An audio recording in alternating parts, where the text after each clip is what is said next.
Voice of south நேயர்களுக்கு வணக்கம்.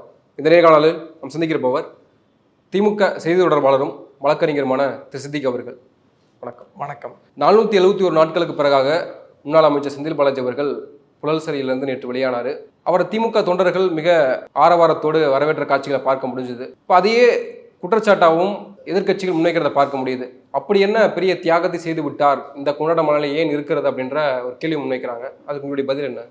ஏன் கொண்டாடக்கூடாது?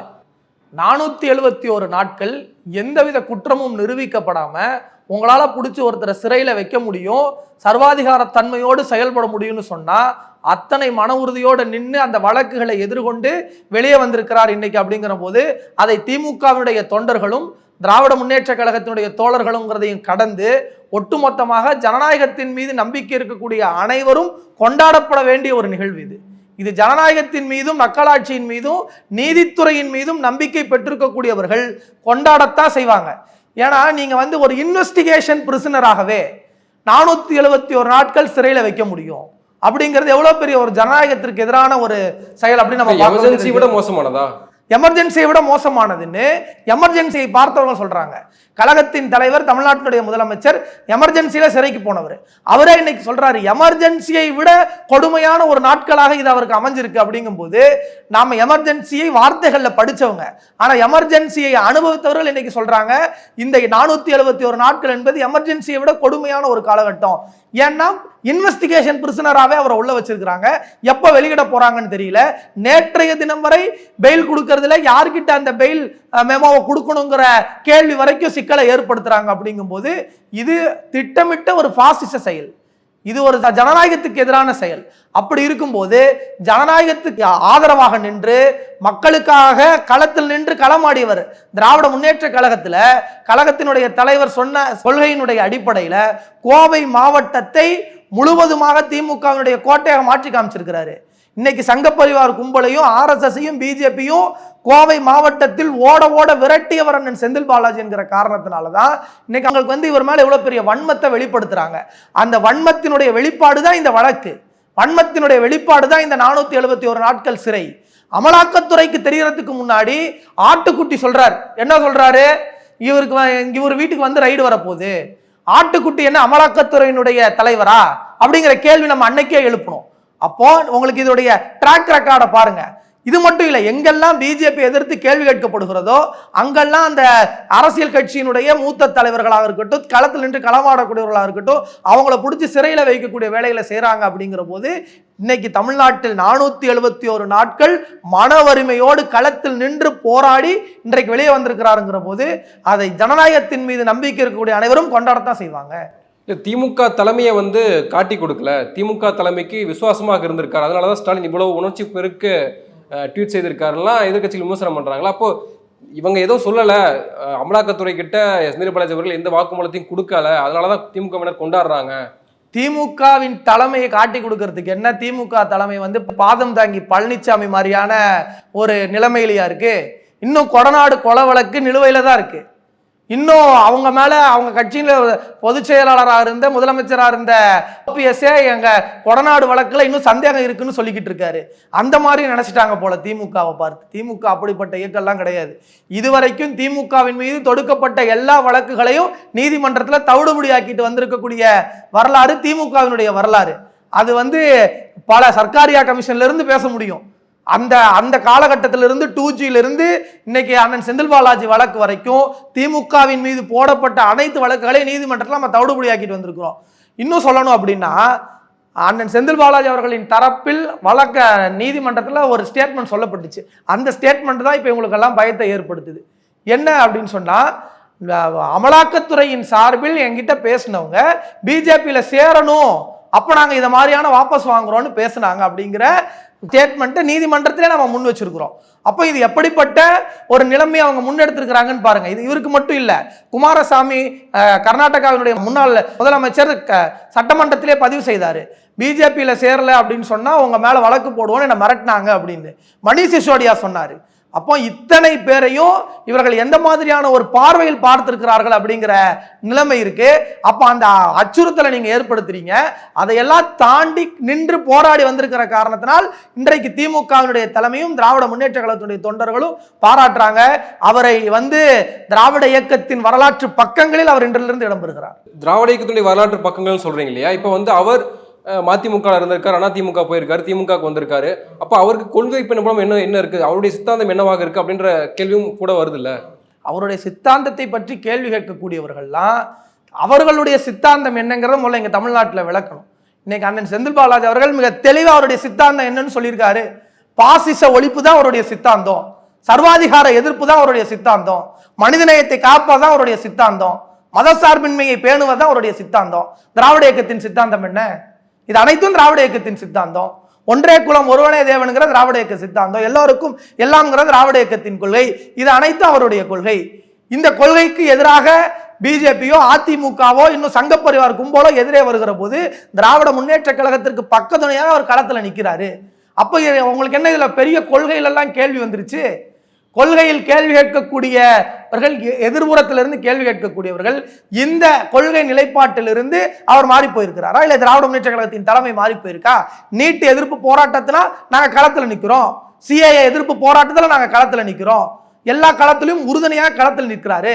களத்தில் நிற்பதை கடந்து அரசியலில் வெற்றி என்பதும் தேர்தல் களத்தில் வெற்றி என்பதையும் அந்த கூட்டத்திற்கு எதிரணியில் இருக்கக்கூடிய அத்தனை பேரையும் வீழ்த்தி, ஈரோடு இடைத்தேர்தல் நமக்கு தெரியும், ஈரோடு இடைத்தேர்தலா இருக்கட்டும், கோவை மாவட்டத்தினுடைய உள்ளாட்சி தேர்தலா இருக்கட்டும், கரூர் உள்ளாட்சி தேர்தலா இருக்கட்டும், நடந்து முடிந்த சட்டமன்ற தேர்தலா இருக்கட்டும், அனைத்து இடத்திலும் தமிழ்நாட்டில் காலூன்ற முடியும்னு நினைச்ச ஆட்டுக்குட்டி வகையறாக்களை ஓட ஓட விரட்டியவர் அண்ணன் செந்தில் பாலாஜி. இன்னும் சொல்லணும் அப்படின்னா, நமக்கு தெரியும் அரவக்குறிச்சியில ஆட்டுக்குட்டி ஒரு பூத்துல டெபாசிட்டுக்கு போச்சு, ஒரு பூத்துல 0 ஓட்டு தான் வாங்கினாங்க. அப்படிங்கும் போது இதுதான் பிஜேபியை சர்வாதிகாரத்தை எதிர்ப்பது அவர் சித்தாந்தம். அந்த சித்தாந்தத்தில் அவர் உறுதியாக இருந்திருக்கிறார். இன்றைக்கு திமுக தலைமையோ திமுகவோ செந்தில் பாலாஜியை கொண்டாடுறாங்க. ஆனால் இதே செந்தில் பாலாஜியை எதிராக வழக்கு தொடுத்தது திமுக தான். இதே செந்தில் பாலாஜியை குற்றம் சாட்டி ஸ்டாலின் அவர்கள் பேசியிருக்காருன்ற வாதமும் முன்வைக்கப்படுதுல. ஒரு விஷயம் நீங்க புரிஞ்சுக்கணும், வழக்கை எதிர்கொள்ளுகிற முறையில நமக்கு கேள்வி இருக்கு. இந்த வழக்கு முடித்து வைக்கப்பட்ட வழக்கு 2018 நீதிமன்றம் சொல்லியிருக்கக்கூடிய ஸ்டேட்மெண்ட் இருக்கு. அந்த ஜட்ஜ்மெண்ட் காப்பியா நம்மளால கொடுக்க முடியும். There is no connection between A2 and A2 regarding this offense அப்படிங்கிற மாதிரியான பல வாக்கியங்களை என்னால கொடுக்க முடியும். இந்த வழக்கு 2018 முடித்து வைக்கப்பட்ட வழக்கு. மீண்டும் இந்த வழக்கு எப்போ திரும்ப நடத்தப்படுது அப்படின்னு சொன்னா, அண்ணன் செந்தில் பாலாஜி அவர்கள் திமுகவில் இணைந்த பிறகு, நான் இதுக்கு முன்பே சொன்ன மாதிரி தேர்தல் வெற்றிகளை உறுதி செய்யப்பட்ட பிறகு, பாஜகவினுடைய சங்கப்பரிவார் கும்பல் அவருடைய அரசியல் நடவடிக்கைகளை நிறுத்த வேண்டும் என்கிற நோக்கத்தோடு இந்த வழக்கு பதியப்படுது. இன்னும் சொல்லணும் அப்படின்னா, பார்லிமெண்டரி டேட்டா என்ன சொல்லுது, இடி இன்னைக்கு ஆயிரக்கணக்கான வழக்குகளை நீங்க பதிவு செய்றீங்க வருடத்திற்கு. ஆனா இதுவரை வெறும் பிடியால் பதிவு செய்யப்பட்டிருக்கிற வழக்குகள் 4000 சொச்ச வழக்குகள். ஆனா ஜட்ஜ்மெண்ட் வந்திருக்கக்கூடிய வழக்குகள் 41 வழக்குல மட்டும்தான் இது வரைக்கும் ஜட்ஜ்மெண்ட் வந்திருக்கு. அப்போ மீதம் இருக்கக்கூடிய 3800 வழக்குகள் என்னாச்சு? அப்ப அந்த 3800 வழக்குகளுக்கு பதில் சொல்லிட்டு மற்ற வழக்குகளை பேசுங்க அப்படின்னு. இன்னும் சொல்லணும்னா, சுப்ரீம் கோர்ட் ஒரு ஸ்டேட்மெண்ட் கொடுத்துச்சு, don't create the fear of atmosphere. நீங்கள் ஒரு பதட்ட சூழலை ஏற்படுத்துவதை போல ஒரு வழக்கை நடத்தாதீங்கன்னு இடிக்கு சொன்னாங்க. இன்னும் அமலாக்கத்துறையுடைய அதிகாரிகளே பணவரித்தனையில கைது செய்யப்பட்ட லாஸ்ட் ஹிஸ்டரிலாம் நமக்கு இருக்கு. அப்போ அப்படி இருக்கும்போது இப்படிப்பட்ட ஒரு சூழலில் 2018 முடித்து வைத்த ஒரு வழக்கை தேர்தல் வெற்றிக்கு பிறகு மீண்டும் துவக்குறாங்க அப்படின்னு சொன்னா, இதுதான் சர்வாதிகாரம், இதுதான் மிசாவை விட ஒரு கடுமையான காலகட்டம்னு தலைவர் சொன்ன காலகட்டம். இனிமேல் என்ன சிக்கல்கள் செந்தில் பாலாஜிக்கு இருக்க போது நினைக்கிறேன். நிபந்தனை ஜாமீனில் தான் வெளியில் வந்திருக்காரு. திங்கள் வெள்ளி இடி அலுவலகத்துக்கு போக வேண்டிய சூழல் இருக்கு. இன்னும் படிநிலைகள் நிறைய இருக்குன்னு சொல்றாங்க, டெக்னிக்காலிட்டிஸ் நிறைய இருக்குன்னு சொல்றாங்க. அப்படி இந்த வழக்குகள் இன்னும் எப்படி இருக்குன்னு நினைக்கிறீங்க? நேற்று இந்த வழக்கை கையாண்ட மரியாதைக்குரிய மூத்த வழக்கறிஞர் என்ஆர் இளங்கோ மிக தெளிவாக சொல்லியிருக்கிறாரு. கிட்டத்தட்ட அரவிந்த் கெஜ்ரிவால் வழக்கில் கொடுக்கப்பட்டதை போலவோ இல்லை இதுக்கு முன்பு கொடுக்கப்பட்ட வழக்குகள் இருக்கக்கூடிய நிபந்தனைகள் எதுவும் தற்போது ஜாமீனில் வந்திருக்கக்கூடிய அண்ணன் செந்தில் பாலாஜியினுடைய வழக்கில் இல்லை. அவர் அமைச்சராவதற்கு எந்த தடையும் இல்லை. மேலும் பல சிக்கல்களை உருவாக்க நினைத்த அடிப்படையில் அந்த சிக்கல்களை அவங்களால உருவாக்க முடியலை. கண்டிஷனல் அப்படிங்கிறது எல்லா வழக்குகளுக்கும் பொருந்தும். அந்த அடிப்படையில் திங்கட்கிழமையும் வெள்ளிக்கிழமையும் சைன் போடணும் அப்படிங்கிறது தட் இஸ் அ கண்டிஷன், அவ்வளவுதான். அதை தாண்டி அதில் மேல ஒரு சிக்கல் இருக்கிறதா தெரியல. அதே மாதிரி இந்த வழக்கு according to the court procedure it will take some time. அந்த அடிப்படையில் இந்த வழக்கு இன்னும் நடக்க இருக்கு. மூல வழக்கை விரைவில் முடித்து வைக்கப்படணும்னு கோர்ட்டினுடைய ஆர்டர் இருக்கு. அப்போ அப்படி இருக்கும்போது வழக்குடைய ப்ரொசீஜர்ஸ் நடக்கும். வழக்கினுடைய ப்ரொசீஜர்ஸ்ல நாங்கள் மீண்டு வருவோம் என்கிற நம்பிக்கை இருக்குன்னு இன்னைக்கு அண்ணன் செந்தில் பாலாஜி அவர்கள் குறிப்பிட்டிருக்கிறாரு. வழக்கை நான் தவிடுபடியாக்கி உண்மையை நிரூபித்து நான் வெளியே வருவேன்னு சொல்லியிருக்கிறாரு. உண்மையை நிரூபித்து, ஏன்னா இது ஆல்ரெடி கம்ப்ளீட்டட் தான், இந்த கேஸ் ஆல்ரெடி முடிச்சு வைக்கப்பட்ட கேஸ் தான். அப்போ இது திருப்பி ரீஓபன் பண்ணப்பட்டிருக்கு, இன்வெஸ்டிகேஷன் இருக்கு, ட்ரையல் இருக்கு, எல்லா விதத்திலையும் உண்மை வெளிவரும். முதலமைச்சர் மு.க. ஸ்டாலின் டெல்லி சென்றிருக்காரு, பிரதமர் நரேந்திர மோடி அவர்களை சந்தித்திருக்காரு. 3 முக்கிய கோரிக்கைகள் நிதி குறித்தும் மீனவர் பிரச்சனை குறித்தும் முன் வச்சிருக்காரு. இப்போ இதற்கு என்ன தீர்வு எட்டப்படும் அப்படின்ற ஒரு கேள்வி இருக்கு. இன்னொரு புறம் 40 எம்பிக்களை வைத்திருக்கக்கூடிய திமுக கூட்டணி கட்சிகள் ஏன் இன்னும் போய் பிரதமர் கிட்ட மன்றாட வேண்டிய தேவையே இருக்கு இல்லையா அப்படின்ற ஒரு கேள்வி இருக்குல்ல. திமுக இந்த நாடு, இந்த அரசியலமைப்பு சட்டம் எல்லாமே கான்ஸ்டிடியூஷனுக்கு உட்பட்டது நாங்கள் நினைக்கிறோம். அரசியலமைப்பின் சார்பில் நம்ம இயங்கணும்னு நினைக்கிறோம். அப்போ கான்ஸ்டிடியூஷன் அடிப்படையில் ஒன்றிய அரசுன்னு ஒன்று இருக்குது, state list, central list, concurrent லிஸ்ட்னு ஒன்று இருக்குது. இந்த எந்த அடிப்படை அரசியல் புரிதலுமே இல்லாமல் 40 எம்பிக்களை வச்சுட்டு என்ன கேள்வி கேட்குறீங்க, என்ன பண்ணுறீங்க அப்படின்னு கேட்டால் நாங்கள் என்ன பண்ணியிருக்கோம் நல்லா பட்டியல் போட முடியும். ஒரே ஒரு எம்பி நாடாளுமன்றத்தில் தனிநபர் மசோதாவை கொண்டு வந்து இந்தியா முழுவதும் இருக்கிற பெண்கள் பயன்படுத்துகிற நாப்கின்களுக்கு இருந்த ஜிஎஸ்டி வரியை விலக்கு பெற்று கொடுத்தது திமுகவினுடைய ஒரே ஒரு நாடாளுமன்ற உறுப்பினர் அண்ணன் திருச்சி சிவா. அன்னைக்கு நாங்கள் ஒரே ஒருத்தர் தான் இருந்தோம். இப்போ நாங்கள் 40 பேர் இருக்கோம். என்னெல்லாம் செஞ்சிருக்கோம்னு பட்டியல் போட முடியும். ஆனால் எல்லாவற்றுக்கும் ஒரு சட்ட விதிமுறை இருக்கு. சட்டத்தின்பால் நின்று கான்ஸ்டிடியூஷன் அடிப்படையில் தான் செயல்பட முடியுங்கிறது இருக்கு. அந்த அடிப்படையில் இன்னைக்கு உங்களுக்கு 40 எம்பிக்களை வைத்திருக்கிற திராவிட முன்னேற்ற கழகம் தான் இன்னைக்கு 40 எம்பிக்களை வைத்திருக்கிற காரணத்தால தான் கழகத்தினுடைய தலைவர் சொல்லியிருக்கிறாரு, எப்போதும் ஒதுக்குற நேரத்தை விட எங்களுக்கு அதிகமான நேரம் இன்றைக்கு ஒதுக்கப்பட்டிருக்கு. தமிழ்நாட்டினுடைய மைய பிரச்சனையாக இருக்கிற நமக்கு மெட்ரோ ரயில் திட்டத்திற்கு வர வேண்டிய ஒன்றிய அரசுடைய நிதி ஆதாரங்கள் வரணும். 2வது, தமிழ்நாடு கல்வித்துறைக்கு வர வேண்டிய நம்ம புதிய கல்விக் கொள்கையை அமல்படுத்த மறுத்ததால், இந்தி திணிப்பை சமஸ்கிருத திணிப்பை அமல்படுத்த மறுத்ததால் தமிழ்நாட்டுக்கு வர ஒன்றிய அரசு நிறுத்தி வைத்திருக்கிற நிலுவைத் தொகை வரணும்.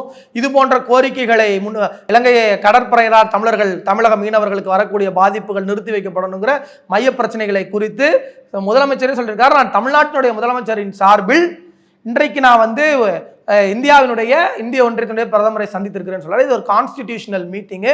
இந்த கான்ஸ்டிடியூஷனல் மீட்டிங் எல்லாம் தேர்தலில் நின்று வென்றால் தான் நடத்த முடியும். தேர்தலில் வேட்பாளரையே நிறுத்துறதுக்கு தகுதி இல்லாத 40% தான் வேட்பாளரை பிஜேபியால் தமிழ்நாட்டில் போட முடிஞ்சுது. அதிமுக இழந்த வாக்குகளை இழந்து டெபாசிட்டி இழந்து நிற்கிறாங்க. இன்னும் இந்த கேள்வி கேட்கக்கூடிய யாராக இருந்தாலும் அவங்களுடைய நிலைமையில கோர்ட்ல ஃபைட் பண்ணுங்க. எல்லா நிலைகளிலும் திமுக தங்களுடைய வலிமையான கருத்தை முன்வைக்குது. நீட்ல இந்தியா முழுவதும் இருக்கக்கூடிய ஓபிசி மாணவர்களுக்கு நீட்ல இடஒதுக்கீடு பின்பற்றப்படலங்கும் போது திமுக நீதிமன்றத்தில் பேசிச்சு. அதே மாதிரி இன்னைக்கு இருக்கக்கூடிய சூழ்நிலையில நீதிமன்றத்தில் இடஒதுக்கீடு வேணும், நீதி அரசு நியமனத்தில் இடஒதுக்கீடு வேணும்னு நாங்க பார்லிமெண்ட்ல பேசுறோம். இது ரெண்டையும் மக்கள் மன்றத்தில் குரலாக எழுப்பணும்னு பொதுக்கூட்டங்கள், ஆர்ப்பாட்டங்கள், கண்டன பொதுக்கூட்டங்கள் நடத்துறோம். அதனால திமுக என்ன செய்யணும்னு வேடிக்கை பார்க்குற யாரும் சொல்ல வேண்டிய அவசியம் இல்லை. திமுகவுக்கு என்ன செய்யணும்னு திமுகவுக்கு தெரியும், செஞ்சுக்கிட்டு இருக்கோம். அதனாலதான் மக்கள் தொடர்ந்து திமுகவின் பக்கம் நிற்கிறாங்க. அதான் தேர்தலில் தொடர்ந்து நாங்கள் வெற்றி அடைஞ்சிட்டு இருக்கோம். நன்றி, உங்க நேரத்துக்கு மிக நன்றி. நன்றி.